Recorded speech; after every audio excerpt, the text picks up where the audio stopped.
5 दिन रोटी नहीं मिली है तो ना खाधी है। उन्होंने ये बताया कि उन लोगों को उन कमरों में उल्टा लटका के उनके कपड़े उतार दिए जाते हैं और उनके अज़ाए मखसूसा को छुरी के साथ काटा जाता है। पैप डंडे सोटे उस तो बाद मुक्के लत्तां उत्ते टापते हैं फौजी लोग जो है। उनकी गर्दन पे यहाँ पर तलवारें चलाई जाती हैं। 3 मरे हुए देखे थे, एक तो पत्थर के साथ ना ऐसे पड़ा हुआ था। अब ये जो माफियाज हैं, ये जेंट्स हैं, आप क्या समझते हैं ये पावरफुल नहीं है? ये बहुत ज़्यादा पावरफुल हो गए। कभी खाना देंगे कभी नहीं देंगे, सारा इतने भुखे आ पूजे थे, बड़े भुखे प्यासे रहते हैं।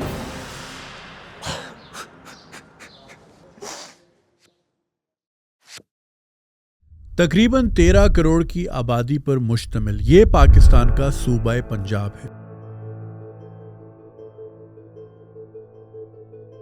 मुल्क के सबसे बड़े सूबे में 61% शराय गुर्बत अवाम के बैरून मुल्क हिजरत की एक बहुत बड़ी वजह है। लेकिन अच्छे लाइफस्टाइल के हुसूल के लिए ये खतरनाक रास्ता बहुत तेजी से लोगों की जानें भी निकल रहा है, जिसे लीगल माइग्रेशन या आम जुबान में डंकी लगाना भी कहते हैं।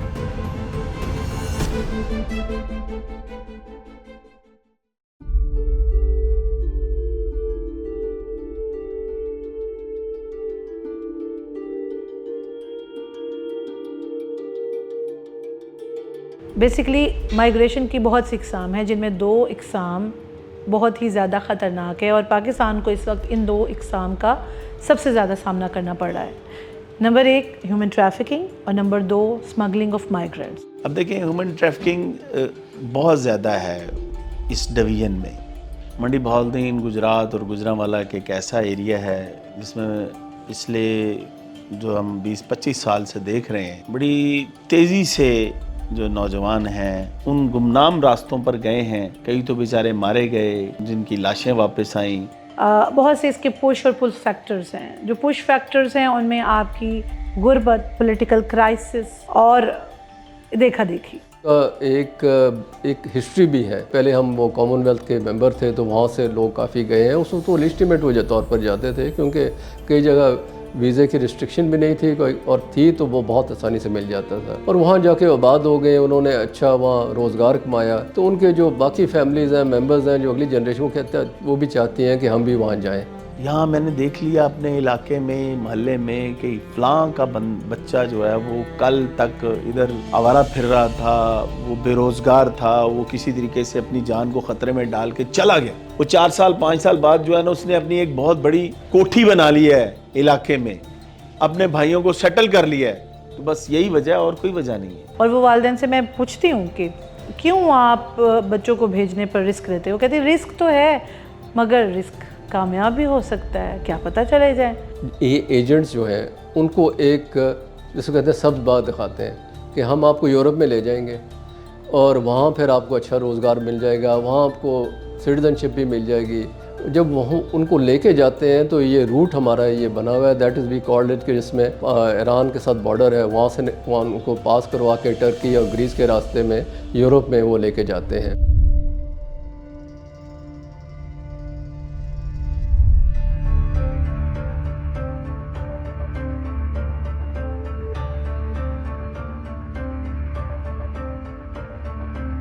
हमारे बच्चे जो ना वो घूमते फिरते थे इधर, कहीं काम करते थे, कभी नहीं करते थे।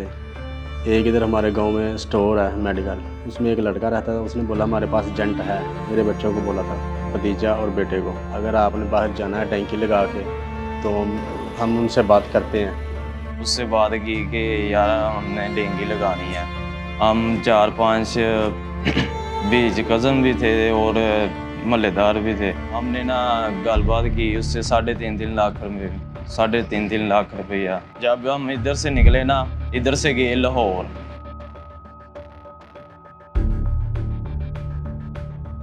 लाहौर से कह रहा है कि टिकटें लो, आपकी टिकटें करवानी है, पैसे दो, आपकी टिकटें करवानी है कोयटे की, सदाबहार अड्डे की। जैसे ही वो कोयटा पहुंचते हैं, वहाँ से उनको लूट खसूट का सामना करना पड़ता है। जो उनके स्मगलर्स होते हैं वो सबसे पहले उनको फाइनेंशली उनको तहीर दामन करते हैं, उनसे पैसों को लूट लिया जाता है, फ़ोन उनसे छीन लिए जाते हैं। But there are very wise people as well.